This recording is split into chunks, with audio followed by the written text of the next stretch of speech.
पाकिस्तान के सांसद इस बात को लेकर भी पाकिस्तान की सरकार, वहां की सेना को एक्सपोज कर रहे हैं कि तुम तो मुसलमानों के साथ भी नहीं हो यार।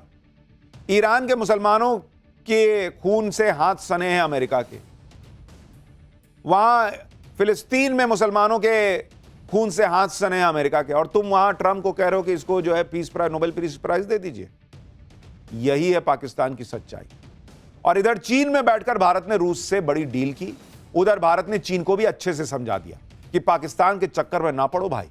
एससीओ की मीटिंग के इतर भारत के रक्षा मंत्री राजनाथ सिंह ने चीन के रक्षा मंत्री से मुलाकात की। इस मुलाकात में चीन को आगाह करते हुए भारत की तरफ से कहा गया कि द्विपक्षीय रिश्तों में नई मुश्किलें खड़ी करने से बचना चाहिए। भारत की चीन को यह सलाह पाकिस्तान को लेकर थी। भारत ने चीन को समझा दिया कि कह देने से कोई अच्छा पड़ोसी नहीं होता, उसके लिए अच्छा माहौल भी बनाना पड़ता है। राजनाथ सिंह ने चीन के सामने ही पाकिस्तान के आतंकवाद का जिक्र किया, पहलगाम हमले का नाम लिया और चीन को बताया कि पाकिस्तान के जिस बर्बर हमले पर वो मुंह चुरा रहा है उसमें निर्दोष लोगों की जान गई थी। राजनाथ सिंह ने चीन के रक्षा मंत्री को यह भी बता दिया कि कैसे भारत ने ऑपरेशन सिंदूर में पाकिस्तान के आतंकी ठिकानों को तबाह किया।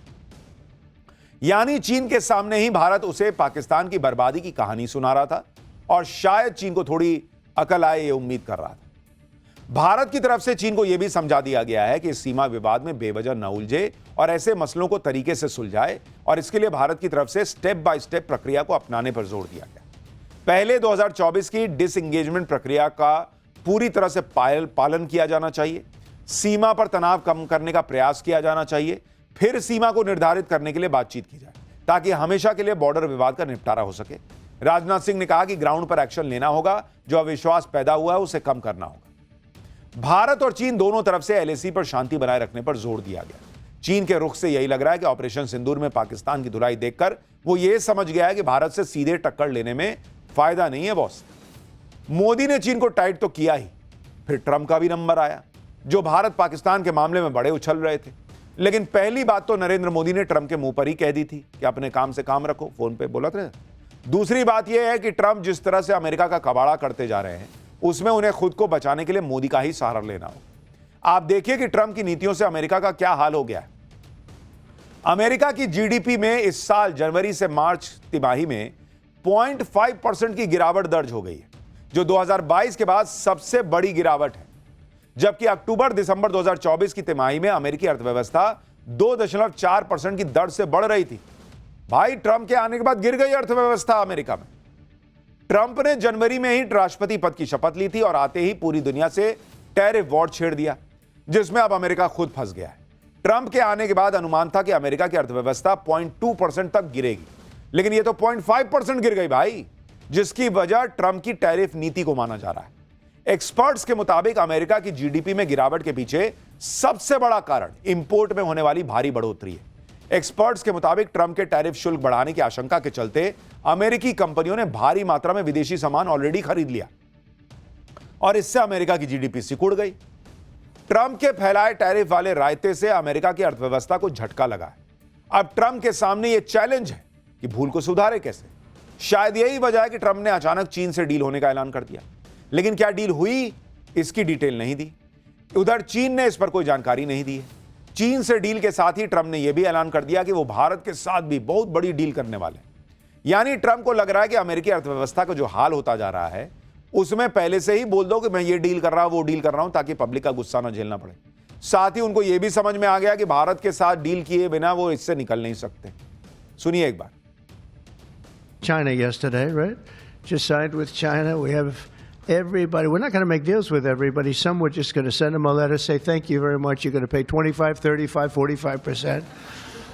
That's the easy way to do it. And my people don't want to do it that way. They want to do some of it, but they want to make more deals than I would do. But we're having some great deals. We have one coming up, maybe with India, very big one, where we're going to open up India. Trump Bharat से deal करने की बात तो कर रहे हैं, लेकिन भारत ज्यादा भाव दे नहीं रहा। खबरें यह हैं कि भारत और अमेरिका के बीच जो ट्रेड डील पर बातचीत है वो अटक गई है। दरअसल ऑटो कंपोनेंट, स्टील और कृषि से जुड़े उत्पादों पर इंपोर्ट ड्यूटी को लेकर मतभेद की बातें चल रही हैं। सूत्रों के मुताबिक भारत की तरफ से कहा गया है कि वो डील करना चाहता है, लेकिन इसके लिए कुछ भी डील नहीं कर लेगा। भारत ने अपना रुख साफ कर दिया है कि वो जितना अमेरिकी प्रोडक्ट पर जहां छूट दे सकता था वो ऑलरेडी दे दिया है।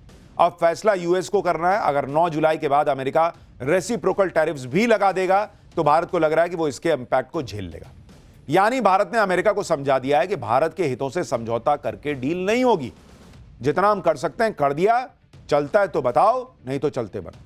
कृषि और कई ऐसे सेक्टर हैं जहां भारत को अपने घरेलू मार्केट को प्रोटेक्ट करना ही होगा। भारत के स्ट्रांग स्टैंड से एक बार फिर ट्रंप की झूठ की पोल खुल गई, क्योंकि पहले ट्रंप यह दावा कर रहे थे कि भारत ने नो टैरिफ एग्रीमेंट का प्रस्ताव दिया है, यानी अमेरिकी प्रोडक्ट पर कोई टैरिफ लगेगा ही नहीं। इधर भारत डील पर अपने स्टैंड पर अड़े हैं, उधर ट्रंप यही माहौल बना रहे कि भारत से तो बड़ी डील होने वाली है। ट्रंप भी ये बात जानते हैं कि भारत कितना बड़ा मार्केट है और वो युद्ध और गिरती अर्थव्यवस्था के बीच में फंसे हैं। उन्हें खुद इस बात का एहसास होगा कि भारत ही वो देश है जो जियोपॉलिटिकली ट्रेड के लिए उन्हें सबसे ज्यादा सूट करता है। ट्रंप को यह भी पता होगा कि इकोनॉमी सुधारने के लिए वो दुनिया में ना तो चीन के पास जा सकते हैं ना रूस के पास जा सकते। ट्रंप के लिए एक तरफ कुआं दूसरी तरफ खाई वाली स्थिति है। ऐसे हालात में अमेरिका की अर्थव्यवस्था को सुधारने के लिए ट्रंप को भारत से ही उम्मीद होगी, क्योंकि पाकिस्तान तो किसी काम का है नहीं। वो तो खुद कटोरा लेकर खड़ा हो जाएगा कि सर कुछ इसमें डाल देते, आप मुझसे क्या मांग रहे हैं। आप देखिए कि अभी भारत और अमेरिका के बीच कुल बायलैटरल ट्रेड 11,28,000 करोड़ रुपए का है। साल 2030 तक दोनों देशों का टारगेट इसे करीब 4 गुना बढ़ाकर 42,74,000 करोड़ रुपए करने का है। अगर बायलैटरल ट्रेड डील हो जाती है तो इससे भी कहीं गुना ज्यादा फायदा अमेरिका को पहुंच सकता है। इससे अमेरिका की इकोनॉमी जो ट्रेड की वजह से गिर रही है वो वापस पटरी पर आ सकती है। और इसलिए ट्रंप को पता है कि उन्हें मोदी की जरूरत है। मोदी को उतनी जरूरत नहीं है, भारत को उतनी जरूरत नहीं है जितनी ट्रंप को भारत की जरूरत है। इनफैक्ट दुनिया को भारत की जरूरत है। ट्रंप को पीएम मोदी से उम्मीद इसलिए है क्योंकि ट्रंप ने इजरायल ईरान युद्ध में कूदकर कबाड़ा कर लिया। ईरान पर पहले बम गिराए, अब पैसे देने पड़ रहे हैं। उधर इजरायल का जो नुकसान हुआ उसे अमेरिका का ही नुकसान समझो, क्योंकि उसे अमेरिका ही पूरा सपोर्ट करता है। अब कहा जा रहा है, आप देखिए जो खबरें आ रही हैं उसके मुताबिक कहा जा रहा है कि ईरान को पैसा देगा अमेरिका। ईरान को पैसा देगा कौन? अमेरिका। भाई पहले फोड़ रहे थे, अब तुम कह रहे हो हम पैसा देंगे। क्या ये हिसाब है? और कितना पैसा देगा? 2,57,000 करोड़ रुपए। सोचिए बॉस, इतना पैसा देगा। 2.5 लाख करोड़ रुपए से ज्यादा। अपनी अर्थव्यवस्था अमेरिका से संभल नहीं रही। ईरान युद्ध में इजरायल का खर्चा जो है वो करीब 42,745 करोड़ रुपए 12 दिन के युद्ध का बैठा है। गाजा युद्ध में इजरायल का खर्चा 34 लाख करोड़ रुपए है करीब 2 साल में। यह सारा पैसा अमेरिका की जेब से जाना है। अमेरिका ऐसे ही खर्चा करता रहेगा तो एक ना एक दिन हालात खराब हो जाएंगे। ऊपर से ट्रंप की पॉलिसी है जो अमेरिका को और बर्बाद कर रही है। मेडिकल कॉलेज के बाद आप सोचिए, इस पर आऊंगा आगे, बंगाल की बात करूंगा, लेकिन आप सोचिए क्या हालात हो गए हैं कि ट्रंप जो है उसको समझ में नहीं आ रहा क्या करना है। और जब ऐसा राष्ट्रपति होता है ना तो ऐसे ही रायता फैलता है। और इसीलिए प्रधानमंत्री नरेंद्र